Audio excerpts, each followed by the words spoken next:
May 8, 1954, Dien Bien Phu, the French fortress in Indochina, fell this day to the communist Viet Minh.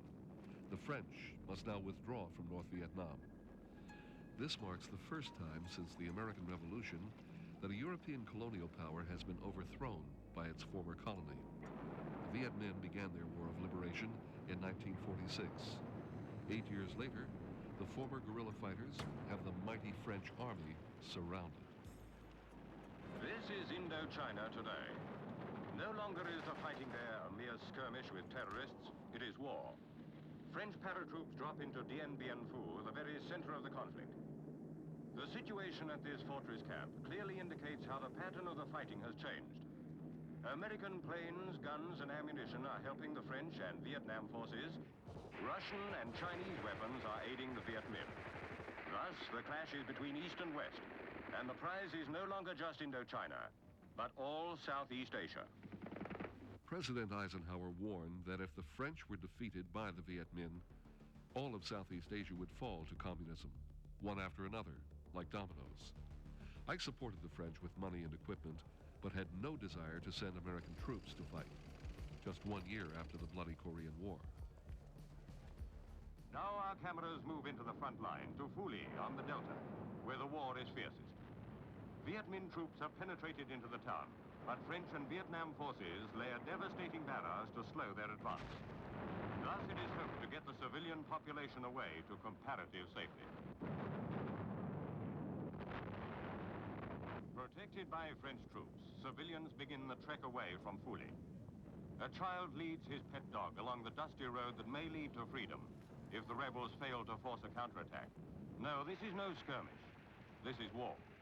War at its most bestial, for none are spared its horrors. Death is in the midst of these people.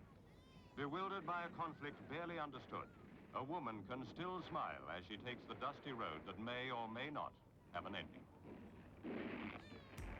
The climax of the war came at Dien Bien Phu. The French commander, General Navarre, attempted to provoke the Viet Minh guerrillas into a full-scale battle, which the French felt certain they would win.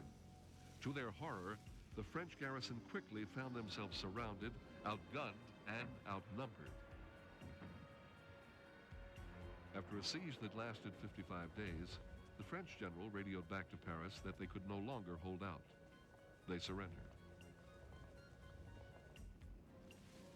The bitter defeat brought French and Viet Minh forces to the negotiating table in Geneva, while similar talks were held back in Vietnam. This is the first time that such a meeting has been held in Indochina. A portrait of Ho Chi Minh, the communist leader, hangs above the conference table. He is not present. Instead, one of his aides, General Dien Dung, heads the Red delegation. The position of a truce line presents an immediate problem. The Reds say the 14th parallel, the French, the 18th. But in between lies the wealth of the country, rice fields. On July 21st, 1954, the long and bitter conflict was over for France. In the green and bronze conference hall at Geneva, the last hours of the Indochina War were played out. Viet Minh delegates agreed the truce with Vietnam and French representatives. The truce document was signed, and the whole world was at peace for the first time for 15 years.